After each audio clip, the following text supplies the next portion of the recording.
Okay, now last night I started to talk about God's timetable. And what I tried to say, it was just a few young people who were here mostly last night. And I know that because of this, I figured that what I said might have gone a little bit over their heads, because I prepared for everybody to be here. But it kind of taught me a lesson. Because when I tried to share with the young people last night, I realized that what I prepared was a little bit over their heads. So I don't think they all were following what I was saying very well. So I went to the other extreme today. I'm going to use a lot of images so that you don't make a mistake. If it will reach the younger people, I think it will reach those of us who are older as well. So our theme for the camp meeting is the present truth. And what I tried to point out last night is that even though we all believe in the gospel, we believe in the everlasting gospel, there is one truth for the ages. But if you were following last night, what we saw is that even though there's one truth for all ages, it has a different emphasis at different points in time. For example, if you go back to the days of Moses, what was the emphasis? Anybody? The law. It was the covenant of the law in the days of Moses. Now, that was the emphasis. That was the thing that was highlighted. In the days of John the Baptist and Jesus, what was emphasized? Christ, the gospel of the kingdom. The gospel of the kingdom. And in our day, it's also the same everlasting gospel, but there is a different emphasis. Now, I showed you that there is a book in the Bible that tells us very clearly that there is a certain message that is locked up and sealed until the time of the end. So there's something at the end that was not known before. It was not known in the days of Moses. It was not known in the days of Jesus. We who live at the end of time, there's a certain understanding God wants us to have. And if we really are to be a part of God's people, well, let me not put it that way. If we really are to be a part of God's movement at the end of time, we need to understand that message. That's the point I tried to make last night. So, I'm going to just spend a little time this evening and look at the question of the time of the end. When is the time of the end? Because this message was supposed to be locked up and sealed until the time of the end. Before I go any further, are you hearing me through this okay, or do I need to turn it up a bit? It's fine. Okay. Now I'm going to go to the book of Daniel, and what I will do, let me start by reading from the book of Daniel in Daniel chapter 8, verses 16 to 17. Here's what it says. And I heard a man's voice between the banks of Ulai, and this Ulai was a river. Daniel heard a man's voice between the banks of the river, and the voice said, it says, which called and said, Gabriel, make this man to understand the vision. So he came near where I stood, and when he came, I was afraid, and I fell upon my face. But he said unto me, understand, O son of man, for at the time of the end shall be the vision. As I said last night, look, you can read the Bible. You don't have to take it seriously. But it will be to your detriment if you don't. But if you take the Bible seriously and you read a statement like this, where God says there's something he wants to be understood, but it is to be understood at the time of the end. Surely, if you think we're living anywhere near the time of the end, you would want to understand this message. And that is my attitude. I want to understand. If God puts it in the Word, I want to understand. If it is for the end of time, I doubly want to understand. Because anything that involves God and the work of God, I want to be a part of it. Especially because I believe we are living in the time of the end. Now, which vision? We want to zero in on this message. We want to see if we can identify over this weekend exactly what is that message. Because remember, please remind me, What is the overall theme of the camp? Present truth. You don't want to be preaching what Moses was preaching. That is ancient truth. That was the truth for that time. Maybe you go to what John the Baptist was preaching. That is still not the truth for this time. I'm going to say this respectfully. Even what Jesus was preaching, as true as it was for that point in time. There's something else God wants us to understand at this point in time. And that's where Christians should be. So, the angel says to Daniel, the vision will be at the time of the end. So we want to understand, which vision is he talking about? Now, instead of telling you, I want to put some pictures on the screen. I know young people, if you feel sleepy, the images will help. All right? But first of all, I'm going to just quickly look at the Bible. I'm going to go to Daniel chapter 8. Just to give you the background of what we are going to look at. It says, in the 3rd year of King Belshazzar. The king at that time was called Belshazzar. You remember Belshazzar, right? Tell me about Belshazzar. What happened to him? Huh? Loud. He's the one who saw the handwriting on the wall. And he got so scared that his knees began to knock. That was Belshazzar. In the 3rd year of Belshazzar, a vision appeared to me. Daniel had a vision. Let me go down to look at what it says he saw in the vision. In verse 3. Then I lifted up mine eyes, and I saw, and behold, there stood before the river a ram, which had 2 horns, and the 2 horns were high, but one was higher than the other, and the higher came up last. So I'm going to go to my images because I want you to see the pictures instead of just hearing the words. This is the vision that he saw. He saw a ram. And I'm making a distinction, and sometimes we call a he-goat a ram as well. But in biblical terminology, a ram is a he-sheep. And then the goat is called a he-goat. So he saw this ram, had 2 horns. Notice one of the horns is higher, right? And then while he looked, I'm going to tell you the vision now. You can read it for yourself in Daniel 8 if you wish. When he looked, he saw a goat coming from the west, a he-goat. And this goat had a notable horn, a very striking horn in the middle of his forehead. It was a strange goat because you never see goats like that, right? But this was a vision. So this goat had this striking horn in the forehead. And then he saw the goat attack the ram. The goat attacked the ram, and he completely destroyed the ram. As a matter of fact, if we go back to the Bible quickly, this is how the Bible puts it. It says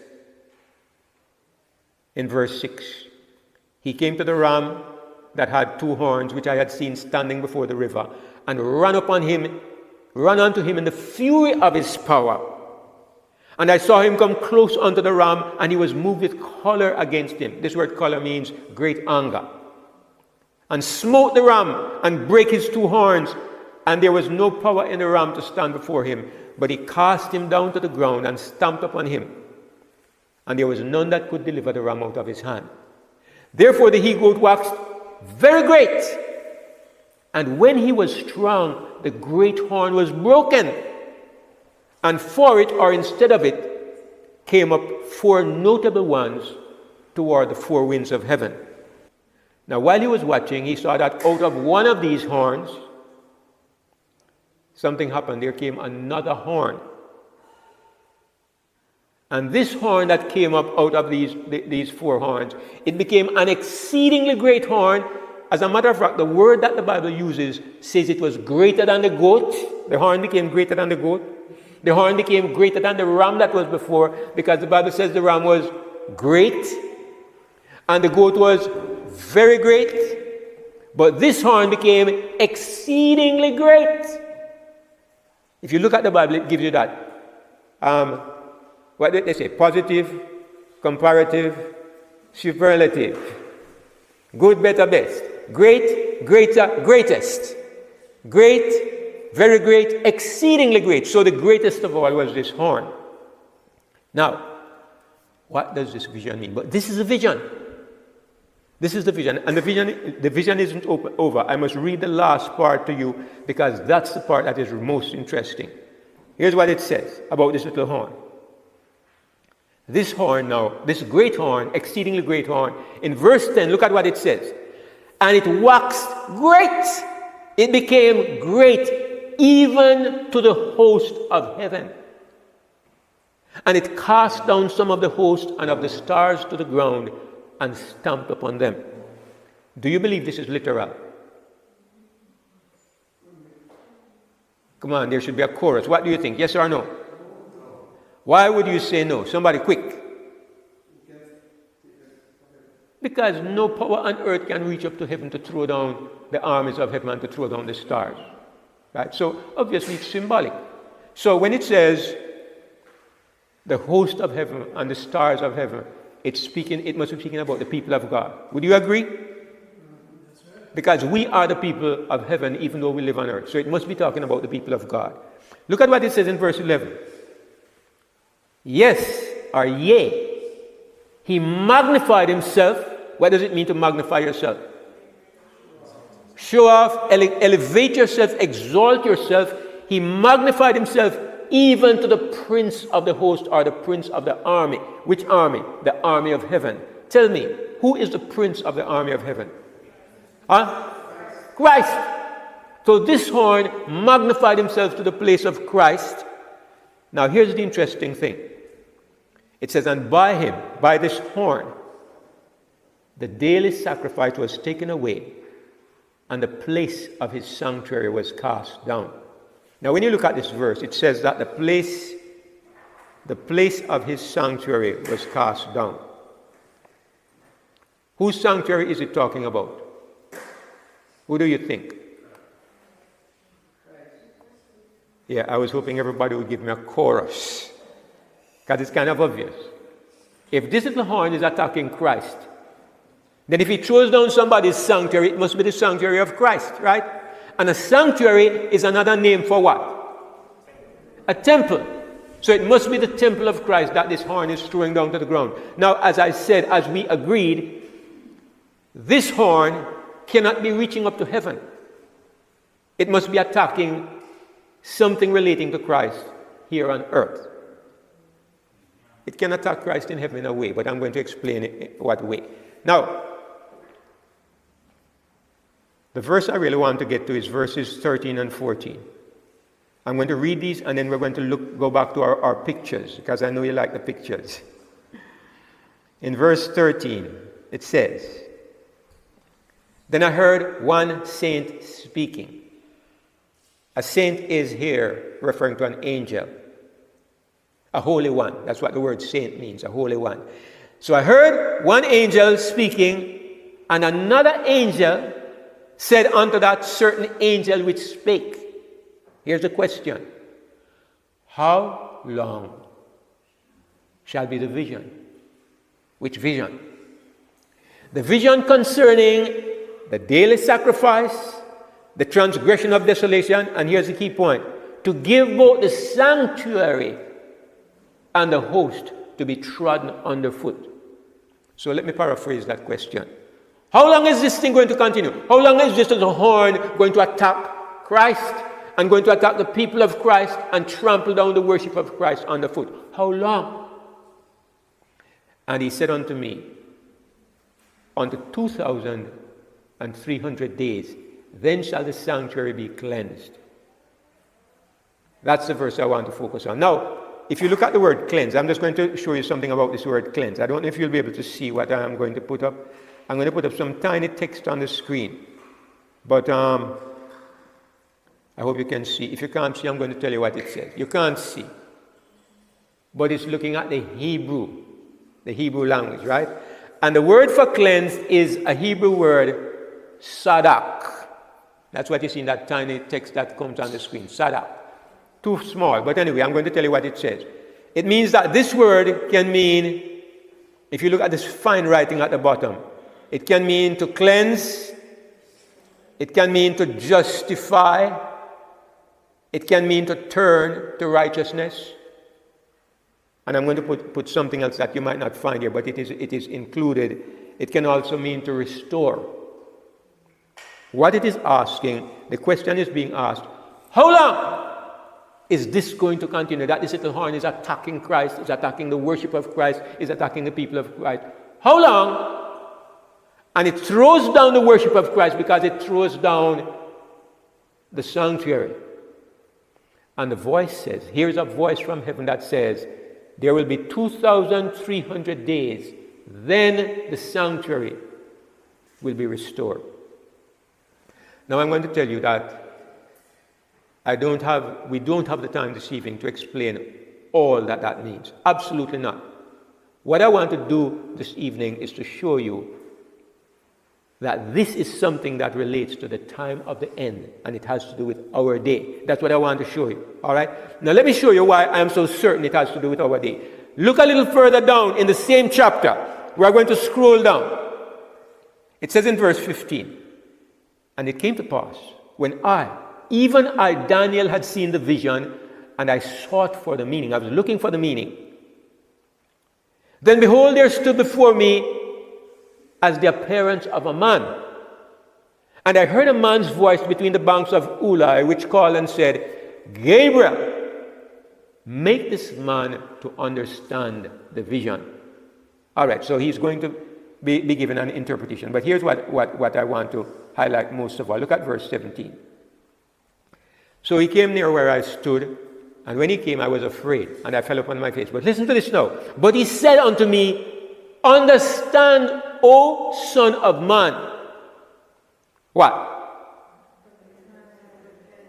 At the time of the end shall be the vision. So this vision that Daniel saw with this ram and this he-goat and this fighting against the sanctuary and against Christ and against the people of Christ, how long was it to continue? 2,300 days, and Daniel was told that this applies to what time? The time of the end. Do you believe we are living in the time of the end? Well, maybe not. Some people look on your face, you're saying, it could be, maybe it's not. I've been involved in Christianity for 50 years. Every time I say it, it kind of amazes me, because it doesn't seem so long. But I've been involved in Christianity for 50 years, and I've seen all the signs, and I've seen all the alarms, and I hear people say, he's coming and he didn't come, and all the rest of it. And after 50 years, at this point in time, I am more certain than I ever was in my life that he's coming soon. So I'm not speaking like an ignorant person or an enthusiastic fanatic. It's the accumulated information of 50 years that makes me know Jesus is coming soon. There's so much evidence that is just zeroing in on this one single thing. You young people, you are young birds. There's a young bird who knows storm. All right. But look, when I became a Christian, the things that are available today, it was not even science fiction. You couldn't even imagine those things. When I was 22 years old, for you to tell me that I could have a computer, a telephone, a database, a typewriter, a communication device, everything, a clock, every device that you can think of in my pocket. That's the stuff of science fiction. That's not reality. That could never be. Today, the world has advanced to a place where anywhere you are on this planet, right now, every one of us, you can go on Google Earth and find your exact home. If you go on the internet and look for this campsite, it will show you exactly where it is. I have it pinned on Google Earth. Everyone, I can find Brother Ken's home. He lives in Pennsylvania. And I can find his home. I just need the address and I can find it. And the people who are here with us online, whether you are in Romania or you are in Montenegro or you are in Indonesia or wherever you are, we can locate your exact dwelling place. It's almost impossible for anybody to hide in the world anymore. This is technology, but the development of technology is a statement to us that humanity is reaching a place where near breaking point. There comes a time when God can't allow humanity to go any further. The last thing I saw is that, well, you know that they are now trying to eliminate the reality of female and male, because you can go and change your sex, right? They actually mold the sex organs. They actually cut you and slice you up so that you actually have the appearance of being a woman when you were born a man, or you have the appearance of being a man when you were born a woman. They are trying to eliminate God completely out of the picture and to make God irrelevant. Every aspect of life, medicine, the social structure, religion, science, everything, they are eliminating God. It is a sign, brothers and sisters, it is a sign of the last days. It is a sign that we have come to the end. Just like God put a stop to man's blasphemy and ambitions in the days of the flood, in the days of the Tower of Babel, we have come to that point again in time. And the next intervention will be the coming of Jesus. I'm not a prophet, but take my prediction. Now, the point I'm making is that we are living in the end of time. And it says, at the time of the end, this vision of Daniel would apply. So, it tells us when this thing is to happen. All right, let's go back to our images. This little horn is the thing that was doing the damage. And the damage that he did was to be repaired at the time of the end. I will probably say a little bit more about that tomorrow. I'm not going to look at what this means. What I want to focus on this evening is the time of the end. When are we speaking about? I want to highlight that. When does this time apply? Now I'm going to give you some ideas. I'm interested in what is true. So I don't only look at my ideas, I look at other people's ideas. One of the things you can do, you can go on the internet. It's good to have the internet. That's one of the good things about it, even though it's a sign of the end. But it's good because all the information is at your fingertips. You can go to the internet and look up, what do the 2300 days of Daniel chapter 8 mean? When do they apply? You can go and look it up if you want. And I'm going to give you the 3 different ideas. Then I'm going to explain to you why I think 2 of them are not correct. All right? Challenge, you can do it if you want. When did this time apply? Well, first thing we know, it applies to the end of the 2300 days. That's a fact, right? Because the angel says, this vision applies to when? The time of the end. So we have that covered. And I'm glad to see you're fighting the sleep. I know this is a bad time after lunch, but thank you for fighting the sleep, all right? Keep it up. Now here is the most popular idea you will find, and this is among most evangelical Christians. They say it applies to a man named, do you know the word? Antiochus Epiphanes. Now what are we talking about again? What time are we talking about? The time of the end. Now interestingly, this man Antiochus Epiphanes, he lived about 400 years before Christ was born. Do you believe that was the time of the end? It's the most amazing thing to me. Most amazing. 400 years before Christ. And the angel says, at the time of the end shall be the vision. And they apply it to something that happened 400 years before Christ was born. And they say, they think that is the time of the end. Absolute. Yeah. I'm not going to say rubbish because I'm not going to insult other Christians. I'm just going to say absolutely mystifying. I'm going to be as generous as I can and say it's a mystery. I don't know how you can look at something that happened 400 years before Christ was born and somehow in your mind you think that that was the time of the end. Brother Williams, it doesn't make sense. No. But this is what most Christians in the world believe. They believe it applied to the time of Antiochus Epiphanes. I say most, and that is true. Now, here's another set, what they believe. They believe it applies to the time when Jesus was born the first time. Now, that makes a little bit more sense, and I'm going to show you why. The last belief is the belief that it applied to the year 1844. I'm going to show you why I think that makes the most sense. The most sense, all right? But let's look at the time of when Jesus was born. Was the time of the end AD 34? What happened in AD 34?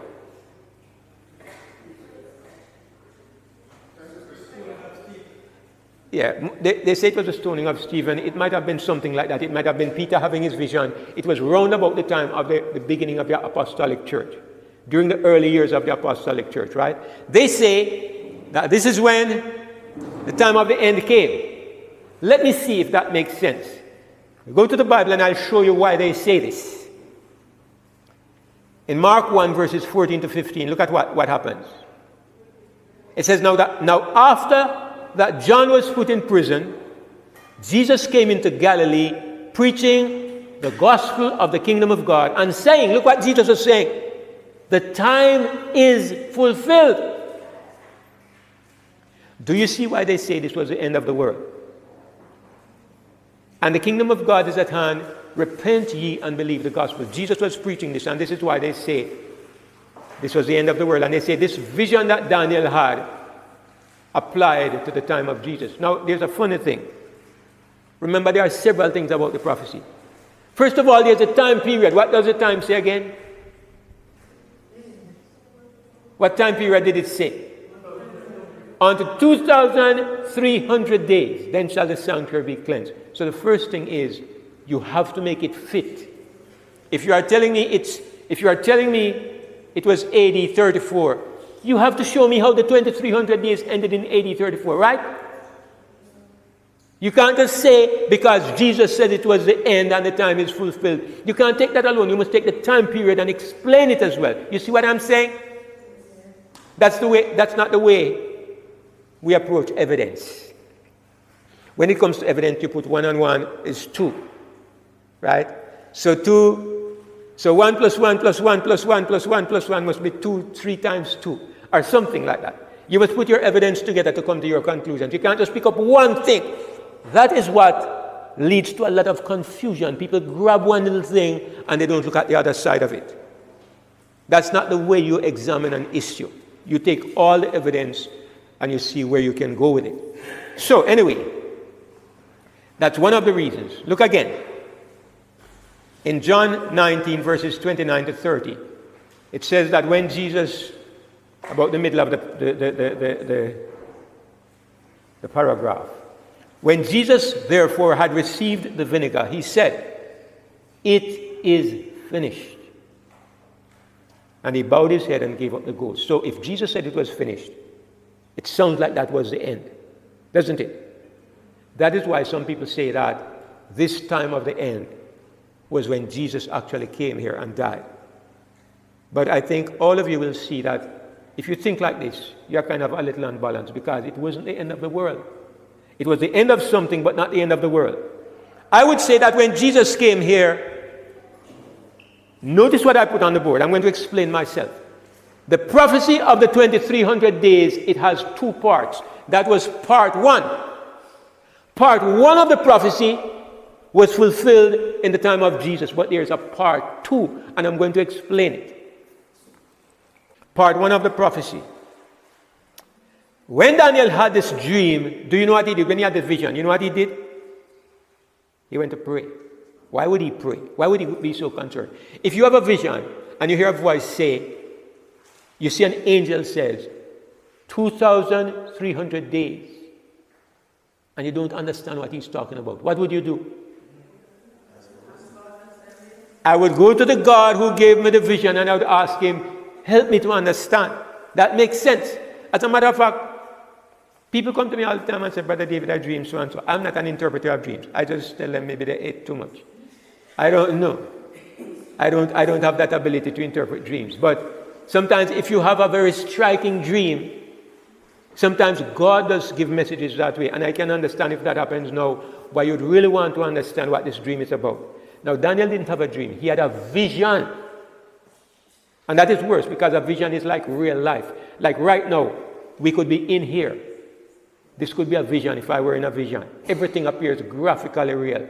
A dream is different. You know, the dream is kind of foggy, and as soon as you wake up, you know that it was a dream. But a vision is so real, sometimes you think it is real life. So if you get a vision like this, of course Daniel goes to pray. And while Daniel is praying, asking God to help him to understand this vision, an angel was sent to him. And the angel explained something. And what the angel explained was part 1 of the prophecy. Remember, there's a part 2. And we are going to get to part 2. But first of all, look at part 1. Let's go to let's go back to my Bible. And here's what it says. In verse 3, I set my face unto the Lord God to seek by prayer and supplication with fasting and sackcloth and ashes. I'm skipping through a lot of it. I want to come to the part where we come to the crux of it. He's praying a long prayer. And he says in verse 21, while I was speaking in prayer, even the man Gabriel, whom I had seen in the vision at the beginning, being caused to fly swiftly, he touched me about the time of the evening oblation or the evening offering. And he says in verse 22, he informed me and talked with me and said, O Daniel, I am now come forth to give you skill and understanding. At the end of verse 23 he says, therefore, understand the matter at the bottom and consider the vision. So he has come to help Daniel understand the vision. And look at what he says. I'm going to read this very quickly.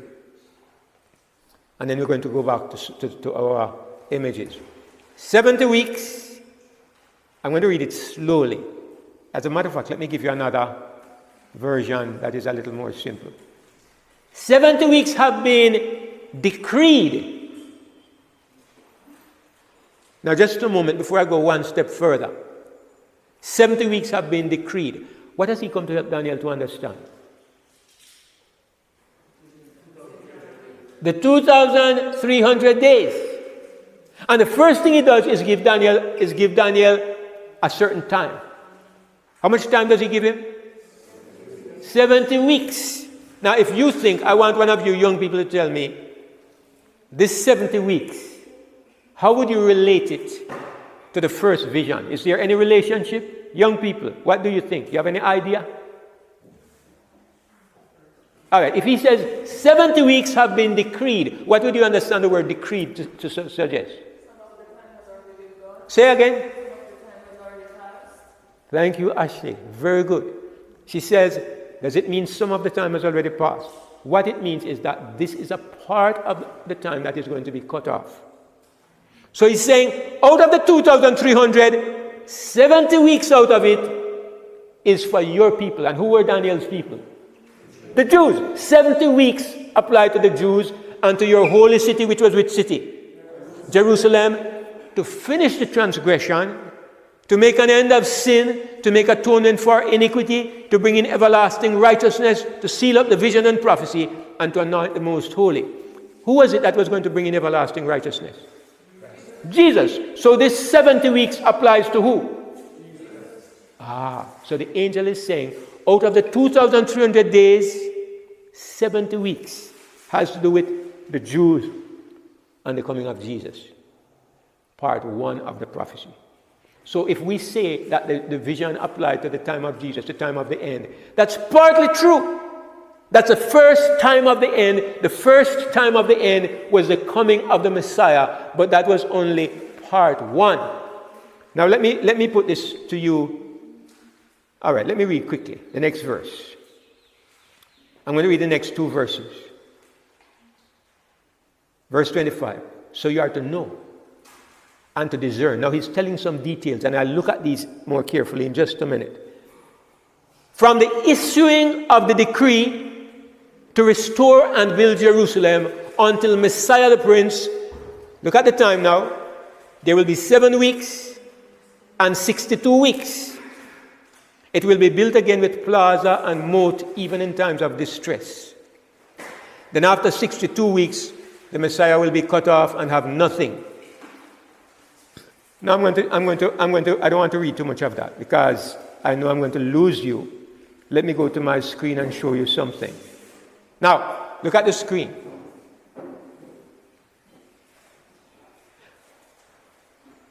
At this diagram, at the beginning, at the top, I have 70 weeks. Now, I also have a number there. I have the number 490 years. Somebody put up your hand. Some young person. And can you guess how I came to 490 years? Young person. Huh? Why would you do that? He says multiply by 7, right? Why would you multiply by 7? Young people. Avian, Ashley.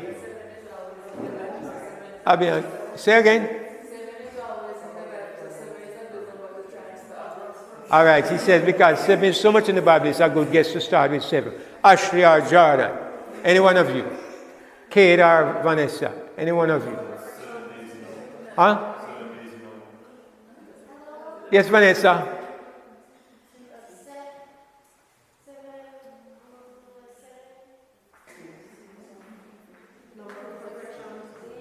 No, okay, I'm going to tell you. I appreciate all the effort. You are zeroing in on what I'm looking for, Jordan. In the Bible, in the prophecies, sometimes, now listen to this, sometimes one day is used to represent a year. So if you have 70 weeks, how many sevens do you have? How many weeks do you have? Weeks have 7 days. You have 70 weeks. So each one of those days of the week is a year. So what you will do is you multiply 70 by 7 and you end up with 490 years. Now, does anybody remember what the first thing the angel told Daniel? We just read it, but I don't think you will remember. If you remember, I count it remarkable. The angel said, 70 weeks have been decreed. And then he says, from...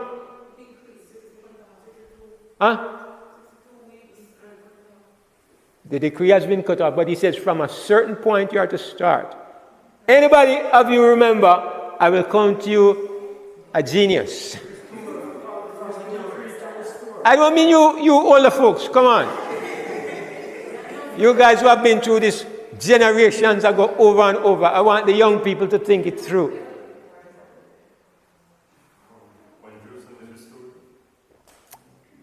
Yes, Jordan, that's close enough. He said, from the beginning of the commandment to restore and to build Jerusalem. Remember we saw it? Let me just show you quickly and remind you. And I didn't spend much time on it, so I forgive you for not remembering, but it's good that you remember. Look at what it says. So you are to know and to discern that from the issuing of the decree to restore and to rebuild Jerusalem, that's where you start. So if you are looking at the 2,300 days, or you're looking at the 70 weeks, you start with a commandment that was given to restore and build Jerusalem. Now I want to remind you that at this time, Daniel was in Babylon. Jerusalem was in destruction. The Babylonians had destroyed it. So what the angel is telling Daniel is that there is going to be a command to restore and to rebuild Jerusalem. When you get that command, you start counting. And you count 2,300 years, and you will come to the time that it is called the time of the end. But first of all, before we get there, you are to count 490 years. And you'll come to the first part, which is the coming of Jesus Christ. The first coming of Jesus was a part of that prophecy as well. Do you understand? Yes. Anybody don't understand? Put up your hand. All right, I know some of you don't cry. Kelena, all right, I say Kelena's hand is up. All right, that means she doesn't understand. I don't think I can break it down. How old are you, Kelena? 7. She's 7. All right. If you don't understand, that's understandable. All right. All right. So anyway, let's go back to our pictures. If you don't fully understand Avian, the picture will help. So the angel said that Now, 457 BC, you see it at the bottom there? If you go back to history, that was the year when the commandment was given to rebuild Jerusalem. It was given by a Persian king named Artaxerxes, 457 years before. And then there was to be 490 years, and it would take us to something, and we're going to look at what it will take us to. Now let's go through this chart little by little. It was divided up a certain way. Let me go back to the Bible and show you what the division was. Look at what it says now. I'm going to mark this and I'm going to ask you to pay attention to it. He says there will be 7 weeks and 62 weeks. 7 plus 62 is how much? 69. Why doesn't he just say 69?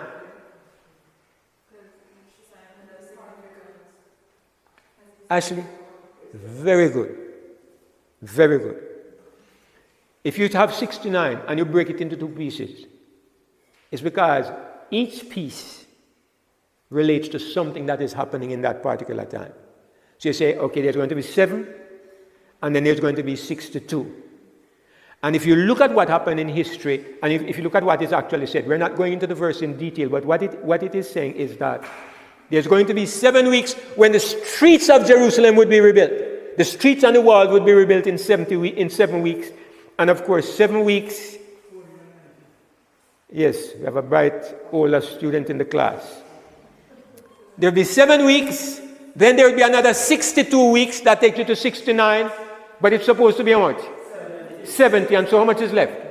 1 week. There's 1 week left. So, in the first 7 weeks, the streets and the walls were to be rebuilt. 7 times 7? 49 years. Then, in 62 weeks, something else was to happen. Well, before that, we come to that takes us to the date 408 BC. Those dates are not so important, but I put them in anyway. The next 62 weeks, how long would that be?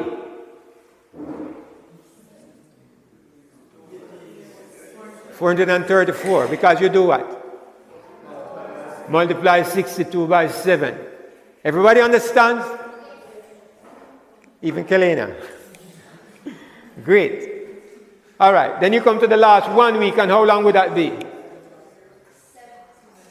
7 years, right. Because, and that would take us to the time when Jesus was baptized. When you come to the last week, AD 27, that's the year that Jesus was baptized. So the coming of the Messiah. Remember it was to take us to the coming of the Messiah. And that leaves 7 years. So you have 49 years plus 434 years plus 7 years, a total of 490 years. All right? And Kate, you're just coming in, you missed a lot. So this is a chart we have. 70 weeks, and this is the first part of what? The 2300 days. This is part 1. And part 1 takes you, it does take you to the time of Jesus. It does take you to the time of the end. But you have 2 times of the end. You have the first time of the end, which took us to the end of the Old Covenant. The Old Covenant ended with the coming of Jesus. In a way, Jesus was the end of that great system that had existed for many, many years. When Jesus came, it was the end of that system. So in a way, it was the end.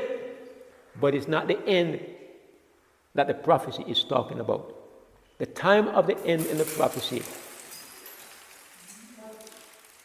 All right, Kate, you have to let those wait until after the meeting, and then you pick them up, all right?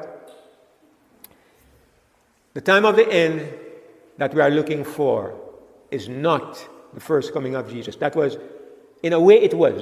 So I hope everybody understands that. Everybody understand that, right? The time of the end, part 1. Now in the last week, 7 years, Jesus was baptized in AD 27, and in the middle of that last week, he was put to death. He was killed. He was crucified. Now, when you have the time, you can read through Daniel 9 yourself, read through the whole prophecy, and you'll see everything fitting like this, like a glove. Now, this first part of the prophecy is important. Jesus died in 31 AD, yes. And then it was supposed to be for 1 week. So in that last week, the apostles continued to preach mostly to the Jews, because it says that 70 weeks was cut off for who? Daniel's people, which was the Jews. At the end of that time, no more God was focusing on the Jews. The apostles continued to preach to the Jews mostly, until finally, after that 70 weeks, or those 490 years, the message went out to the Gentiles. So the prophecy was fulfilled perfectly. That's part one. Now, another question before we come to the part two. Which sanctuary was being attacked?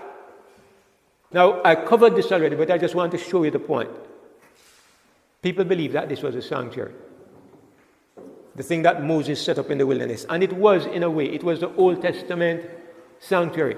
So they say that this Greek king named Antiochus Epiphanes, he did something terrible in this earthly sanctuary. You know what he did?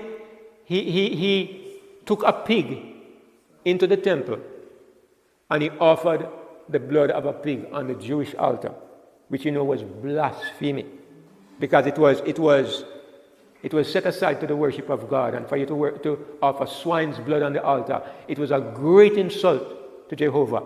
And in actual fact, it caused the Jews to rebel against the Greeks. The Greeks were their controlling power at that time, but the Jews rebelled against them, and it caused a great war to break out between the Jews and the Greeks because of it. And people say this is what was fulfilling the prophecy. But that's not true, because that was not the time of the end. Even if it fulfilled the rest of the prophecy, which it didn't. There's so much it doesn't fulfill. But it's supposed to be 2,300 days. First of all, that doesn't fit. It's supposed to be time of the end. That absolutely does not fit and cannot fit. So it could not be talking about this, what happened in this earthly sanctuary. Here is the greater meaning. What do you think? Which sanctuary? Anybody?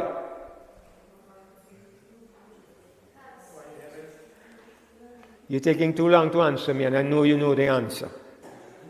It's talking about the sanctuary where Jesus is a minister. The Bible says he's a minister of the true tabernacle, which the Lord pitched and not man. It's talking about Jesus' work. Now, here's a question.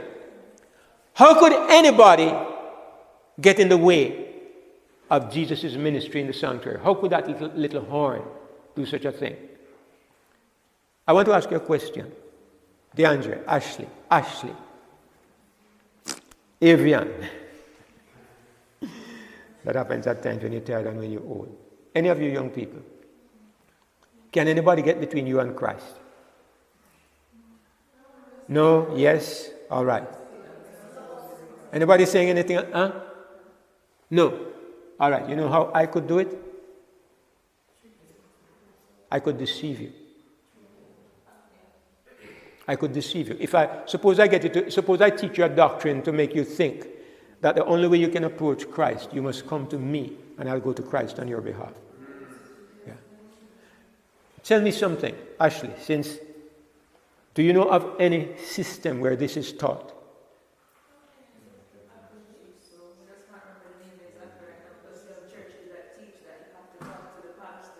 Absolutely. And there's one in particular that teaches not just the pastor. You must actually come and confess your sin to the priest. Absolutely. The Catholic system. Now, you have put your finger exactly on what the prophecy is talking about. Now, today, we have enough information that we understand that is rubbish. But do you know that there are over 1 billion Catholics in the world who believe that is how they come to Christ? The place of Christ's work on our behalf has been taken away. Do you know that a couple of 100 years ago, almost every Christian in the world believed in this? Because this power took away the knowledge of Christ and took away the work of Christ. And this is how this horn cast down the place of Christ's sanctuary to the ground. It happened in history. That's what the Bible is talking about. But the Lord says, or the prophecy says, that all of this will be changed. Remember, it says that at the time of the end, the sanctuary would be restored. The work of Christ, the understanding of what Christ is doing would be restored. So that today, Ashley, the rest of us, KK, all of us, we can be free to know that we have direct access to Jesus. And Jesus is our minister in the heavenly sanctuary. Now, maybe we don't take advantage of this reality, but it is a fact. It is available.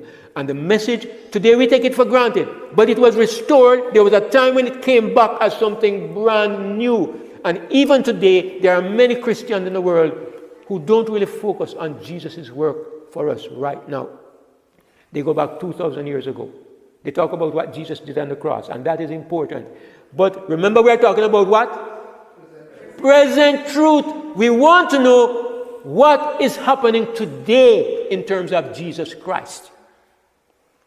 What happened 2,000 years ago is good, marvelous. But I'm not going to sit there forever when Jesus is doing something else today. I want to know what is he doing today that I, a Christian, can be in harmony with the work of Christ. There is a message for the end of time. That's what we have seen. It was locked up and sealed. It was not known in the days of Jesus. It is for the end of time. You see what I'm saying? So did the end come in 1844? Why do I end up in 1844? I'm going to read a verse. Tomorrow I will look at this verse more closely. But I'm just going to read it this evening. This is in Revelation, but look at what it says. And the angel which I saw stand upon the sea and upon the earth lifted up his hand to heaven. And he sware by him that liveth forever and ever, who created heaven and the things that therein are, and the earth and the things which are therein, that there should be what? Time no longer. Does that sound like the time of the end? It has to be. If the angel says there is to be time no longer, we are absolutely talking about the time of the end. That's why I say tomorrow I will look at this more closely. But for this evening, part 2 of the prophecy, we are just going to highlight what this is, and then we're going to end in a little bit. We're talking about 2,300 days or 2,300 years. The first part of it we have seen was 490 years. So, it started in 457 BC. If you are good at maths, you can tell me when it ended. 457 plus 2,300. All right. The first 490 took us to the year AD 34. How much more time is left? Quick maths. How much more time is left?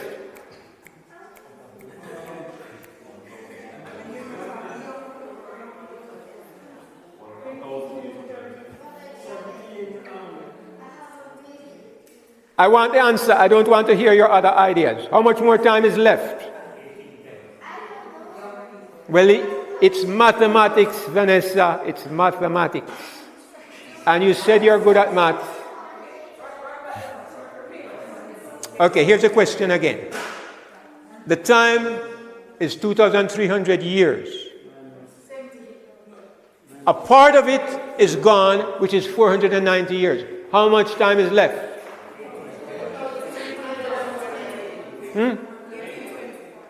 Close. Huh? All right. Thank you, Abby. Brother Daniel doesn't count. Right? Huh? All right, I got the answer from Sister Abby. And the rest of you need to go back to addition, subtraction class. All right. So, if you take away 490 from 2,300, the answer is 1,810. So, if the first section ended in AD 34, you add 1,810 to 34, and you end up where? Quick maths. I didn't want the big children to answer. 1844. All right. So, yes.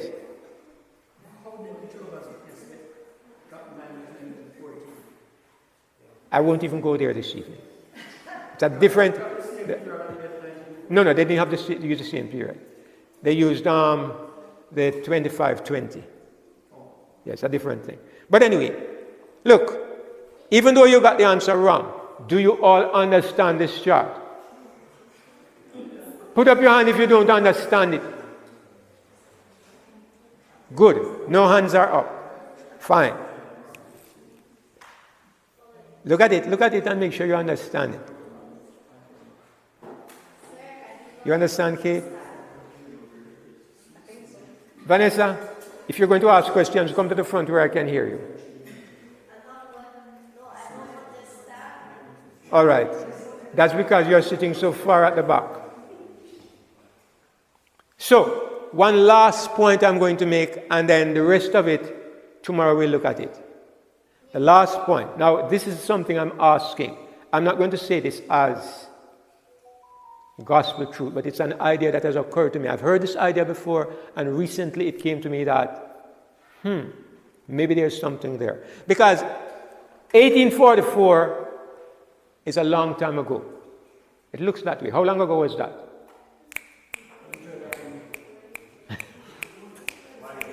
180 years ago, right? It's a long time. And we say that was the time of the end. I believe the time of the end started then, but it kind of it's kind of lost its bite because it was before my grandfather, maybe even before my grandfather's father. So it looks like it's a long time ago. So is there something more close that we can look at? I believe the signs of the times are saying something, and tomorrow we will look more closely to see why we can bring this closer to home. But there's one last thing I want to look at. I heard somebody say this a long time ago, and I didn't accept it. But now I'm thinking about it. Okay, I'm thinking about it. Look at this statement. It's in Luke 21 and verse 24. Jesus was talking about the destruction of Jerusalem. Does anybody remember the question that his disciples asked him?